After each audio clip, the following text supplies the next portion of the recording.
De nouveaux rebondissements dans la crise qui secoue en ce moment l'ex-parti au pouvoir. De suspension en suspension, on apprend dans la soirée de ce 17 décembre que l'aile historique a suspendu le président Edi Kombouego de l'instance dirigeante du CDP pour 6 mois. L'aile futuriste annoncera à son tour tard la nuit la suspension de tous les membres de l'aile historique pour 6 mois également. Tous les détails de cette bagarre politique à suivre dans un court instant. Dans ce journal aussi, on ira dans les coulisses du ministère en charge des Affaires étrangères où Alpha Barry y a passé 6 ans. Après 6 ans, ce sont des au revoir pas très simples. Qu'à cela ne tienne, il part avec le sentiment du devoir bien accompli. Voilà pour le sommaire. Mesdames, Messieurs, bonjour, ravi de vous retrouver. Jusqu'où ira la crise au CDP? En tout cas, pour l'heure, chacun de l'aile futuriste et l'aile historique reste droit dans ses bottes. On peut même dire que les choses ont évolué du côté des détracteurs du président du CDP. Hier soir, ils ont décidé de la suspension d'Edi Kombouego pour 6 mois, pointant du doigt son entêtement à défier le président d'honneur Blaise Compaoré. Ils vont même jusqu'à lui coller une étiquette d'indiscipliné. Je vous propose d'écouter le vice-président Achille Tapsoba qui nous explique mieux. En date du 20 novembre 2021, le président d'honneur, le président Blaise Compaoré, usant de ses prérogatives statutaires, adressait une correspondance au président du parti, à la direction du parti, nous invitant au report du 8e congrès, eu égard à 2 motifs importants. Le premier motif est relatif à la situation sécuritaire dégradée dans le pays. Le deuxième motif, c'est que le congrès du parti, statutairement, doit regrouper plus de 1300 délégués à Ouagadougou. Ces 1300 délégués doivent venir de 45 provinces et de plus de 300 communes du Burkina Faso, où sont installées nos sous-sections. Au regard justement de cette situation sécuritaire dégradée et dangereuse, il nous disait qu'il était périlleux de faire déplacer tous ces militants pour un congrès les 4 et 5 décembre à Ouagadougou. Au regard de la non-réaction et de la non-prise en compte de ces fortes recommandations et de ces orientations pour le report du congrès, a encore adressé des lettres de rappel au président du parti. Nonobstant toutes ces correspondances, le président a produit sa convocation le 13 décembre pour persister dans la tenue de la 71e session du Bureau politique national qui préparait donc le 8e congrès qu'il maintient les 18 et 19 décembre. Cette réunion du Bureau exécutif national a constaté donc que c'est un acte de défiance vis-à-vis du fondateur, président d'honneur du parti Blaise Compaoré. À cette défiance s'ajoute un acte d'indiscipline caractérisé. Par conséquent, les membres du Bureau exécutif national, dans leur majorité, ont pris la décision, sur rapport de la commission contrôle et vérification du parti, de prendre la sanction de suspension de 6 mois à l'encontre du président du parti, le président du Bureau politique national, M. Edi Kombouego. Le congrès de demain, non seulement est nul de non-effet, mais il se tient sur des bases non statutaires. Et pendant que l'aile historique se réunissait pour statuer sur le sort du président Kombouego, le bureau politique national de l'ex-parti au pouvoir, lui, était réuni là où se préparait le 8e congrès, la rencontre de toutes les divisions. C'est un bureau politique qui se tenait à rassurer l'opinion que le congrès se tiendra les 18 et 18 décembre comme prévu. À son tour, il a annoncé la suspension de tous les membres de l'aile historique pour 6 mois également. Plus de précision avec Justin Amonto. Le 8e congrès ordinaire du CDP, Congrès pour la démocratie et le progrès, aura bel et bien lieu ce 18 et 19 décembre. Ce sont là les mots du président Edi Kombo-Ogo, ici, au stade du 4 août. À la date de ce 17 décembre, les préparatifs du 8e congrès se poursuivent. Et pour l'instant, personne n'est suspendu, a-t-il souligné. Le train est en marche. Le parti tiendra son congrès conformément aux tests en vigueur du parti, et ce, avant 2022. Le ministère de l'administration territoriale qui nous dit que si le congrès ne se tient pas d'ici la fin de l'année, nous encourons des sanctions. Nous ne nous mettons pas dans le risque. Vous avez vu, toutes les 45 provinces ont répondu présentes. Le quorum est largement atteint et nous délibérons dans le calme et avec toute l'intelligence que l'on connaît du Bureau politique national du CDP. Selon le président Edi Kombo-Ogo, il est permis et autorisé à tous de rêver ou de souhaiter que Edi Kombo-Ogo, dit-il, soit déchu à la tête du CDP. Mais en attendant, voici le constat. Moi, Edi Kombo-Ogo, je ne suis pas seul dans ce solide navire du CDP. Alors, nous nous posons des questions. Quel agenda caché ils ont à s'opposer systématiquement à la tenue d'un congrès ordinaire qui doit se légaliser et légaliser ces textes, régulariser ces textes et renouveler ces organes de direction. Dans la paix et la cohésion sociale, le président Edi Kombo-Ogo rassure que le CDP ira bel et bien à bon port en ce qui concerne la tenue du 8e congrès ordinaire du Congrès pour la démocratie et le progrès.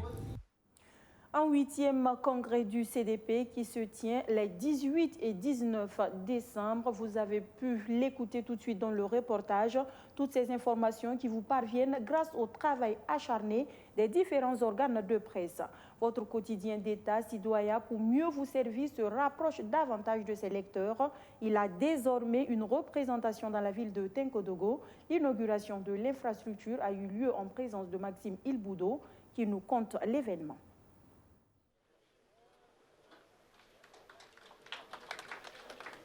Le groupe de médias citoyens se rapproche davantage de ses lecteurs. Avec cette nouvelle infrastructure dans la ville de Tenkodogo, le journal de tous les Burkinabés entend déconcentrer ses services et offrir un cadre idéal à ses travailleurs. Un bâtiment équipé d'une imprimerie avec des moyens de production numérique. Citoya, c'est notre fierté à nous, c'est notre première maison de presse. Et aujourd'hui, donc, à l'heure du numérique, il était important donc, que nous puissions avoir une déconcentration de cette maison qui fait la fierté du Burkina et de l'Afrique de façon générale. Et aujourd'hui, nous sommes ici à Tenkodogo avec un joyau imposant qui non seulement donne en matière donc, de commodité, que ce soit la qualité du matériel, l'imprimerie, mais aussi un cadre pour travailler et donner l'information juste et vraie. Face à un marché médiatique très concurrentiel, le média d'État citoyen veut faire preuve d'imagination, de créativité et d'innovation dans l'information. Il s'agit d'une part pour le journal de couvrir tout le territoire national et d'autre part de produire des contenus d'information en langue locale en vue de toucher le maximum de lecteurs. Quand on est dans une situation de concurrence, chacun mise sur ses avantages comparatifs. Vous savez, aujourd'hui, l'avantage des citoyens, c'est son maillage territorial. Nous sommes aussi bien à Ouagaka, Nyawologo et Bitou. Et du coup, les premiers responsables, depuis une vingtaine d'années, avaient eu la vision justement de déconcentrer. Mais jusque-là, elle était administrative. Et avec l'ouverture de Tenkodogo, qui n'est qu'un début, parce qu'il y a Dori qui va s'ouvrir, être opérationnel en 2022, mais Bobo aussi, où il y a une presse un peu plus grande qui va être installée d'ici mars 2022. Au cours de la cérémonie d'inauguration, un hommage est rendu au journaliste Bougnan Naon pour avoir servi plus de 37 ans à Sidoya, dont 11 années passées à l'antenne de Tenkodogo. C'est une surprise pour moi. D'habitude, les gens ont l'habitude d'entendre rendre hommage après le décès. Maintenant, moi, j'ai eu cette chance, on m'a rendu un hommage vivant.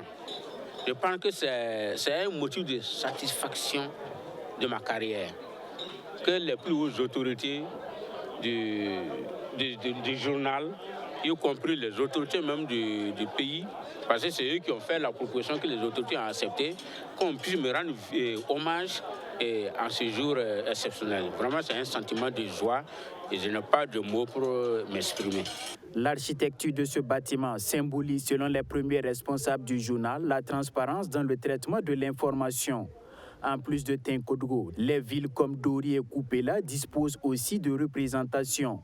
Ces infrastructures sont estimées à près d'1,60 milliard de francs CFA. Nous restons dans le paysage médiatique avec la question de la TNT qui perturbe le sommeil des presses privées. Certaines même n'émettent plus sur le canal depuis la mise en exécution de la menace de la SBT, la Société burkinabé de télédiffusion, de les suspendre. Une suspension consommée certes, mais que faire si ces médias peinent à régulariser leur situation, tellement ils estiment très élevé la redevance TNT qu'ils doivent payer. Alors, l'Union burkinabé des presses et éditeurs privés opte pour la médiation. Hier, ses membres sont allés solliciter l'implication du président de l'Assemblée nationale pour une issue favorable de ce casse-tête. La teneur de ces échanges avec Abdul Karim Banda et Archimède Boya. Les patrons des médias privés font des propositions concrètes pour supporter le coût de la redevance à eux imposée par la Société burkinabé de télédiffusion. Selon ces patrons, la SBT exige d'eux la somme de 6,5 millions de francs CFA par mois. Médias réunis au sein de l'Union burkinabé des diffuseurs de services télévisuels. Le non-paiement de cette redevance a occasionné la suspension de près d'une dizaine de chaînes de télévision nationales sur le réseau TNT, télévision numérique terrestre. Reçu en audience par le président de l'Assemblée nationale ce vendredi, il sollicite la médiation de Alassane Bala Sakandé pour une prise en compte de leurs solutions. Nous sommes dans une situation de cumul d'arriérés de plus du milliard. Donc, nous avons simplement fait des simulations en disant que si on demande à chaque Burkinabé de payer pour sa télé 500 francs CFA par mois, j'insiste bien, on va dépasser le besoin de financement de 2 milliards par an. On aura même pratiquement l'équivalent des 2 milliards en moins de 2 mois d'abonnement. Et ça permettrait non seulement à la SBT d'avoir un retour sur l'investissement, mais de développer des fonds de soutien à la production audiovisuelle, ce qui manque au Burkina Faso. Donc ce sont des solutions aussi concrètes que celles-là qui vont de paiement de 500, de 1000 francs ou de 2000 francs par mois, ce qui est sur chaque chose à un coût.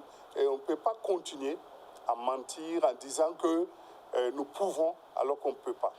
Depuis fin 2017, le pays a basculé vers la TNT, une nouvelle technologie de diffusion qui permet de recevoir la télévision en qualité numérique par une antenne râteau. Et l'opérateur public de diffusion de la TNT est la SBT. En 2020, au titre de ses redevances justement, la SBT a recouvré près de 139 millions de francs CFA sur une prévision de plus d'1 milliard de francs CFA. Les différents médias qui ont immortalisé la passation de charge entre la nouvelle ministre déléguée en charge du budget et son prédécesseur. Depuis hier, Martine Kouda a les pleins pouvoirs pour s'attaquer à la mise en œuvre de sa feuille de route. Elle a été officiellement installée dans ses nouvelles fonctions par Lassane Kaboré, le ministre en charge de l'économie et des finances. Elle entend travailler avec toute la rigueur possible pour poursuivre la dynamique de ses devanciers comme Clémence Yaka, qui lui cède son siège 6 ans après, avec le sentiment du devoir bien accompli. Benjamin Kwame, reportage. Elle est la nouvelle colistière du ministre de l'économie, des finances et du plan. Martine Kouda Pabeyam est installée dans ses fonctions par Lassane Kaboré en tant que ministre délégué chargé du budget. Martine Kouda remplace ainsi Edith Clémence Yaka. La nouvelle ministre du budget aura pour mission l'exécution et le contrôle du budget de l'État, des budgets annexes et des comptes spéciaux du Trésor. Elle compte gérer cette nouvelle tâche avec beaucoup de rigueur. Je compte me mettre au travail, c'est pourquoi on m'a nommé très rapidement et pouvoir vraiment apporter une pierre à l'édifice qui était déjà en train d'être construit par mes prédécesseurs. Ma mission, c'est vraiment un budget très serré avec lequel on va travailler. C'est avoir une gestion vertueuse et une gestion, je vais dire, vraiment rigoureuse. Rigoureuse parce que notre budget, comme vous le savez, n'est pas tiré à l'infini. Et donc vraiment, c'est d'avoir une gestion très saine du budget et de vraiment tracer un programme pour qu'on puisse vraiment engranger beaucoup de ressources. Edith Clémence Yaka aura passé 6 années à la tête de ce département. Au moment de céder sa place à celle-là, qui est experte en fiscalité, Clémence Yaka pense avoir accompli une mission assez appréciable. Elle en veut pour preuve la mise en œuvre du budget programme. Nous avons pu, en tout cas, conduire notre mission avec, en tout cas, beaucoup de succès, je peux dire. Le résultat phare, c'est la mise en œuvre du budget programme, voilà, que nous avons entamé à partir de 2017. Donc, dès 2016, c'était vraiment à fond pour la préparation donc, de la mise en œuvre donc, du budget programme. Et aujourd'hui, qui est une réalité et qui permet donc désormais d'axer donc l'utilisation des crédits budgétaires sur des résultats bien déterminés dès le départ. Beaucoup a été fait, mais il y a encore des défis à relever, soutient Clémence Yaka, elle qui invite sa remplaçante à rester dans la dynamique pour atteindre l'excellence. Je souhaite que celle qui me remplace à ce poste puisse continuer donc ses chantiers, voilà, et qu'elle puisse être en tout cas soutenue par les collaborateurs. Je tâcherai de mériter cette confiance qu'on a placée en moi, par le travail que nous abattrons ensemble avec les collaborateurs. C'était aussi une fin de mission pour Pauline Zouré, ministre déléguée chargée de l'aménagement du territoire et de la prospective. Lassana Kaboré a l'occasion à saluer l'engagement sans faille de ces deux ministres pour qui l'apport inestimable a contribué à l'atteinte des objectifs du ministre de l'économie et des finances qu'il est. Bien avant cette passation de charge, c'est Alpha Barry de la diplomatie qui cédait pour de bon son fauteuil ministériel à Adizatou Rosine Koulibaly. L'ex-ministre en charge des Affaires étrangères qui s'en va après 6 ans passés à la tête de ce département, 6 ans à côtoyer et à développer des relations de travail et sociales avec ses collaborateurs. C'est une famille qu'il quitte. Des au revoir pas toujours simples dans ce cas, mais Alpha Barry part avec le sentiment du devoir bien accompli. Voyons tout cela avec Kwame Hervé Dapa qui nous emmène dans les coulisses du ministère en charge des Affaires étrangères à l'occasion de cette passation de charge. C'est l'une des dernières fois depuis 6 ans que Alpha Barry fait ce geste. S'asseoir dans ce fauteuil, derrière ce bureau de ministre des Affaires étrangères. À quelques heures de la passation de charge avec son successeur, les souvenirs défilent. Oui, il y a eu les grands dossiers diplomatiques et internationaux et aussi les choses simples. Pendant la période de Covid, nous avons géré des Burkinabés qui étaient coincés partout dans le monde et qui appelaient au secours.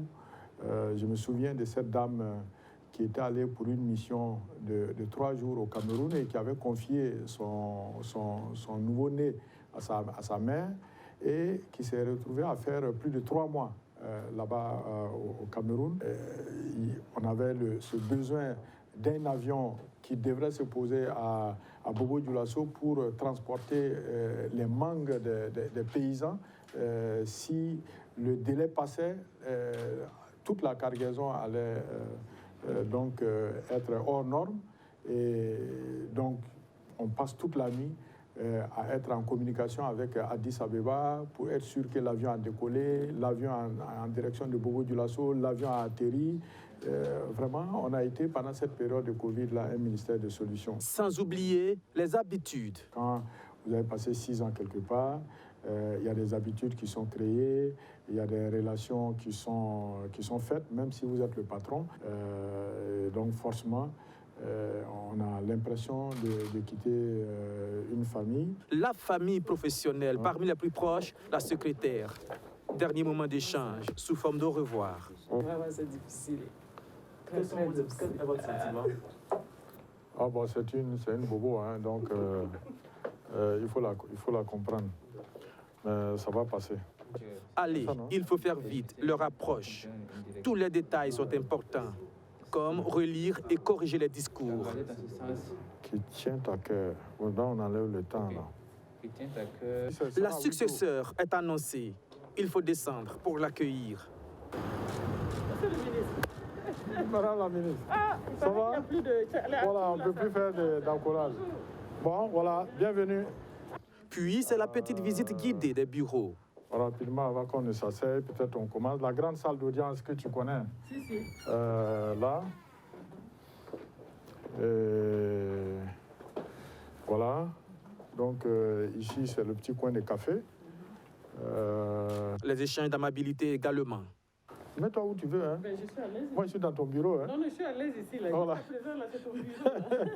Moi, je suis dans ton bureau. C'est le tien. Place maintenant au huis clos. Ah, attention, il faut venir enlever votre micro. Hein. Sinon, vous allez m'espionner. Vous pensez que je vais oublier, non? Le ministre nous rappelle qu'il fut aussi journaliste dans une autre vie. Un peu plus d'une demi-heure plus tard, alors que la secrétaire générale du gouvernement les a rejoints, nous poussons un peu plus loin notre curiosité. Madame la ministre, eh bien, qu'est-ce que vous vous êtes dit? Ben, si ce n'était pas ouvert, c'est que c'est confidentiel. Je ne vais pas tout vous dire. Ce qui est ouvert, vous le saurez les jours qui viennent. Ah oui, elle s'y connaît bien. Adisatou Rosine Koulibaly a déjà expérimenté ces instants, elle qui fut ministre de l'économie et des finances pendant 3 années. Je reconnais le travail qu'il a abattu. Le contexte n'était pas facile du tout. Le contexte n'était pas favorable. Je viens dans un contexte plus difficile encore, donc sûrement que j'aurais besoin de lui. Voilà. Il est l'heure de la cérémonie, il faut partir. Merci. La salle de conférence est pleine, les traditionnels discours sont faits, les remises officielles des dossiers. C'est fait, Adisatou Rosine Koulibaly est officiellement installé, son prédécesseur s'en va. Il dit quelques au revoir, jusqu'à la sortie. Cette fois-ci, c'est vraiment fini. Oui, c'est le départ. C'est fini. Je pars et je pars très satisfait, très apaisé. Après la prière, je pourrai m'offrir un bon repas. Alpha Barry aura passé 6 années à la tête du ministère des Affaires étrangères, 6 ans de collaboration avec des agents qui l'ont vu vivre et travailler. Par rapport au dossier, souvent ça chauffe. Oui. Parce que quand il a un objectif à atteindre, il s'attend en tout cas à ce qu'on mette les moyens et on fasse tout pour que ça soit tic-tac. Et puis, bon, ce qu'il veut là, quoi. C'est ce que j'ai retenu. Il était très innovant, créateur, voilà. Parce que avant d'entrer en fonction, je suis passé en stage.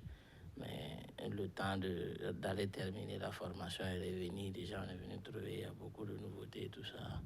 Voilà, il ne cessait pas d'innover. Donc, c'est un homme aux grandes idées. Oui, il était assez simple quand même. Oui, simple d'approche. Oui, approche facile, je veux dire. Ce que je retiens, c'est que c'est quelqu'un qui est très taquin. Voilà, il aime taquiner et rire. Voilà, c'est ce que je peux retenir. Humainement, c'est une personne humble. Il est très humble, mais il est exigeant aussi. Oui, il est très exigeant. Quand il te demande un truc, il faut le faire. Et dans le travail, en tout cas, le gars, il ne joue pas. Si le travail il est bien fait, c'est une personne très sympa. Oui. Plus besoin de vous le rappeler, tous ces membres qui composent le nouveau gouvernement devront être des soldats qui sauvent le Burkina Faso du terrorisme et de l'urgence humanitaire, entre autres. En attendant de les évaluer dans l'action, l'État burkinabé peut compter sur le PNUD, le programme des Nations Unies pour le développement qui intervient déjà sur le terrain de la riposte contre la COVID-19, l'urgence humanitaire et la lutte contre les changements climatiques. Un accompagnement pas facile dans ce contexte marqué par l'insécurité. Néanmoins, le PNUD a su se montrer résilient. On note à son compteur, malgré les difficultés, une vingtaine de projets en cours de réalisation ou plus de 22 milliards de nos francs mobilisés. Les précisions de Arsène Konditamde. Du fait de la crise sécuritaire, le travail des organisations internationales est de plus en plus compliqué sur le terrain. À ce jour, on dénombre plus d'1 400 000 déplacés internes et des parties du pays échappent au contrôle de l'État.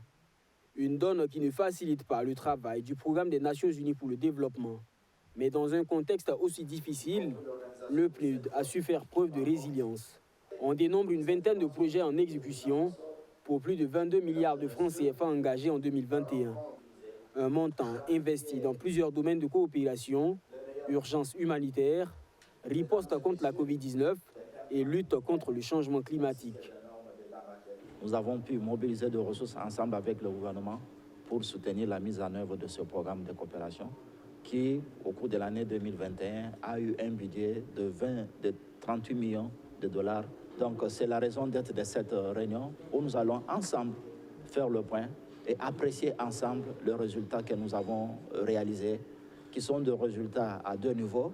Au niveau conseil, avec l'appui stratégique, mais au niveau opérationnel pour des activités qui touchent directement les populations, tant déplacées, internes, des populations vulnérables, et qui permettent d'améliorer leurs conditions de vie. L'ensemble des projets et programmes du PNUD répondent aux attentes du gouvernement. Ils sont alignés sur les axes prioritaires du PNDS2, mis en œuvre sur la période 2021-2025.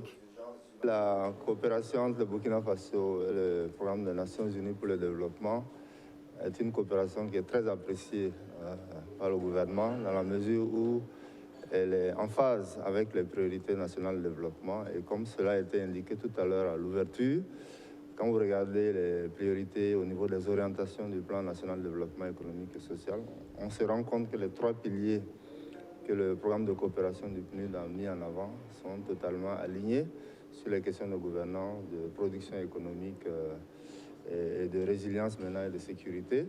La revue annuelle est un moment de redévabilité. Elle se tient les 7 et 8 décembre et réunit des acteurs en présentiel à Ouagadougou et en distanciel dans certaines communes d'intervention comme Fadangourma, Kaya et Bobo-Dioulassou. Les conclusions de cette rencontre vont permettre de réunir les éléments pour élaborer le prochain programme qui sera mis en œuvre sur la période 2023-2027. Cette information en bref avant de poursuivre, le variant Omicron de la Covid-19 resté longtemps hors du Burkina Faso y est désormais. Le ministère de la Santé, de l'Hygiène publique et du Bien-être, dans le cadre de la surveillance de routine des variants du virus de la Covid-19, annonce avoir détecté 2 cas de ce nouveau variant au Burkina Faso. Un variant préoccupant du fait de sa rapidité de propagation. Le département en charge de la santé invite donc les populations à l'observation stricte des mesures barrières édictées. Du département en charge de la santé, nous passons au département en charge de l'agriculture où l'on est vent debout contre l'utilisation non contrôlée des pesticides qui fait des ravages. La loi 026 porte un contrôle de la gestion des pesticides au Burkina Faso veut barrer la route aux drames liés aux pesticides. Pour que son adoption soit une réalité, les différents acteurs engagés dans cette lutte examinent le projet de loi pour validation afin de le soumettre à l'Assemblée nationale pour adoption. Les précisions de Sandrine Zougouri. En 2019, plusieurs personnes ont été victimes d'une intoxication alimentaire dans les régions du centre-sud et du centre-est. Une intoxication alimentaire due à l'utilisation des pesticides selon le ministère de l'Agriculture. Au regard de la dangerosité des pesticides, le gouvernement, à travers la loi 026, porte un contrôle de la gestion des pesticides au Burkina Faso, veut réduire les dégâts. Aujourd'hui, cette loi fait l'objet d'un atelier de validation. Une fois adoptée, elle permettra de protéger l'ensemble des acteurs du secteur et mieux réprimer la fraude des pesticides. Il y a eu d'abord la prévalidation, mais aujourd'hui, plusieurs acteurs, ceux qui sont quand même impliqués dans la distribution, dans la gestion donc des pesticides, vont se retrouver ensemble pour essayer de faire des observations sur les textes, les projets de décret pour soumettre donc à l'adoption. Et ces textes-là vont permettre une application plus efficace donc de la loi 026. Donc cet atelier de ce matin est très très important dans la lutte contre quand même les pesticides non homologués. Et vous savez qu'il y a eu des cas d'intoxication dans notre pays. Les utilisateurs sont exposés si ces pesticides contiennent des molécules qui sont toxiques, qui ne sont pas quand même validées.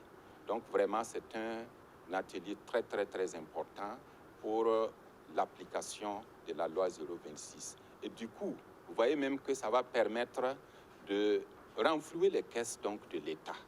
Il ressort également que la grande majorité des distributeurs de pesticides chimiques ne disposent d'aucune autorisation. Et l'adoption de cette loi viendra assainir ce milieu. La loi va venir nous aider parce que nous, en tant que responsables de ces fêtières, nous ne faisons que faire des sensibilisations et des formations. Et nous accompagnons même le ministère dans ça parce que nous devons travailler à la professionnalisation de nos distributeurs. Et ça rentre dans ça. Parce que vous savez que même pour l'agrément de vente et distribution, il y a un document qui nous engage. On a signé un engagement à conseiller tout acquéreur, tout acheteur. Ça veut dire que nous sommes conscients de la dangerosité de ces pesticides que nous vendons. Donc, nous devons accompagner parce que là, ils nous aident en fait à protéger nos clients qui sont ces acheteurs et ces producteurs qui sont les consommateurs. Parce que nous, je le dis souvent dans le jargon, nous sommes entre griffes des pharmaciens parce que nous devons conseiller. Donc, je pense que ça vient à point nommé, ça vient nous aider dans notre tâche au quotidien. Selon le ministère en charge de l'Agriculture, l'application de cette loi est limitée par l'absence de plusieurs textes. Sur une vingtaine de textes, 4 décrets sont adoptés et appliqués. Voyons à présent le sourire aux lèvres de ces femmes dans les hauts bassins pour qui l'entrepreneuriat n'a pratiquement plus de secret. Au terme justement d'une formation en entrepreneuriat rendue possible grâce au projet MPME, Petites et Moyennes Entreprises. Concrètement, ces femmes lauréates ont dû faire montre de leur talent et de toute leur expertise dans leurs domaines respectifs. Finalement, les meilleures porteuses de projets ont été récompensées par l'association Empower hier vendredi. Une remise de matériel aux bénéficiaires du dit projet qui leur permet de s'installer désormais à leur propre compte. Les précisions de Cheikh Rahim Paré et Majid Pakouan. Elles sont au total 10 porteuses de projets des communes de Bobo, Dioulasso et Léo qui reçoivent ici du matériel et des matières premières pour lancer leurs entreprises. Ces femmes ont été retenues dans le cadre du projet MPME, Mouvement des petites et moyennes entreprises, un projet porté par l'association Empower. Avant la remise du matériel, ces femmes ont bénéficié de 8 mois de formation en gestion d'entreprise. Alors nous souhaitons contribuer à l'autonomisation socio-économique des femmes et nous voulons que grâce à cet appui qu'on leur apporte, que ce soit un boost pour elles, pour aller de l'avant dans leur projet, dans leur entreprise et pour à la longue pouvoir employer des personnes et donc contribuer à la réduction du taux de chômage, mais aussi elles-mêmes pouvoir vivre de ce qu'elles font, faire fonctionner leur entreprise parce qu'elles ont été suffisamment outillées pendant 8 mois à travers des formations thématiques, à travers des événements que nous avons organisés. Elles ont été suffisamment outillées pour prendre le relais et maintenir leur entreprise. Les responsables de la région des Hauts-Bassins, tout en louant l'initiative, invitent les autres associations à emboîter le pas. Alors nous sommes venus les accompagner, les traduire toute notre reconnaissance pour ces projets et dire effectivement aux bénéficiaires de faire bon usage du matériel qui leur a été remis tout à l'heure, parce que ça leur permettra effectivement non seulement de créer des richesses à leur niveau, mais c'est de faire en sorte aussi qu'elles puissent accompagner d'autres femmes sur d'autres projets. Le projet MPME est financé par la GIZ Pro Emploi. L'association Empower est un réseau international qui œuvre pour l'autonomisation économique et sociale des femmes à travers l'entrepreneuriat. Le savoir-faire des femmes reconnues dans les hauts bassins du côté de Gombousgou dans la région du centre-sud, c'est l'excellence en milieu scolaire qui est célébrée. Au total, 25 élèves et des enseignants y ont vu leur abnégation au travail saluée. Une journée pour magnifier ces élèves et enseignants qui ne se lassent d'étudier, mais aussi pour inviter tous les autres à redoubler d'efforts pour surfer sur l'excellence en vue d'une éducation de qualité dans cette commune. Amadou Diko, Archimède Boya. Ils sont au total 25 élèves de la commune de Gombousgou, dans la région du centre-sud, à voir leur mérite reconnu par les autorités de la localité. À travers cette journée d'excellence, ces lauréats reçoivent des récompenses composées entre autres de vélos, de fournitures scolaires et de sacs de riz. Pour ces bénéficiaires, c'est un moment de grande joie. Je prends la parole au nom des élèves de la commune de Gombousgou en général, et en particulier des lauréats de cette journée d'excellence. La joie qui nous anime est immense. en voyant ces différents cadeaux qui sont devant nous.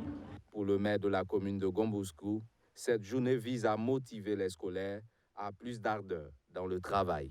Chers lauréates et lauréats, vous êtes la preuve éloquente et manifeste que Gombouskou, comme une école filante qui synthétise et brille, rayonne royalement dans la région du Centre-Sud. Comme vous le savez, la journée de l'excellence est une invite à persévérer dans la conquête du savoir. Je vous exhorte donc à faire en sorte que l'école puisse entretenir en vous la quête perpétuelle de connaissances, de compétences et de citoyenneté responsable. En plus des élèves, les meilleurs enseignants de la localité sont aussi récompensés à travers des enveloppes financières allant de 50 000 à 150 000 francs CFA et bien d'autres présents. La commune de Gombouskou leur témoigne ainsi sa reconnaissance pour leur contribution à l'éducation de qualité des fils et des filles de la localité. Et avant de nous quitter, sachez que malgré la bataille politique au sein du CDP, le Congrès pour la démocratie et le progrès, le 8e congrès ordinaire du parti se tient en ce moment même à la salle du comité olympique de l'INJEPS, située à l'ouest du stade du 4 août. Voilà, mesdames, messieurs, qui met fin aux actualités de la mi-journée sur BF1. C'est également la fin d'une semaine de présentation. Merci de votre fidélité renouvelée et à très vite sur BF1, j'espère. D'ici là, agréable week-end à toutes et à tous. Bien sûr, en compagnie des programmes de la chaîne Le Cœur de nos défis. Bonsoir.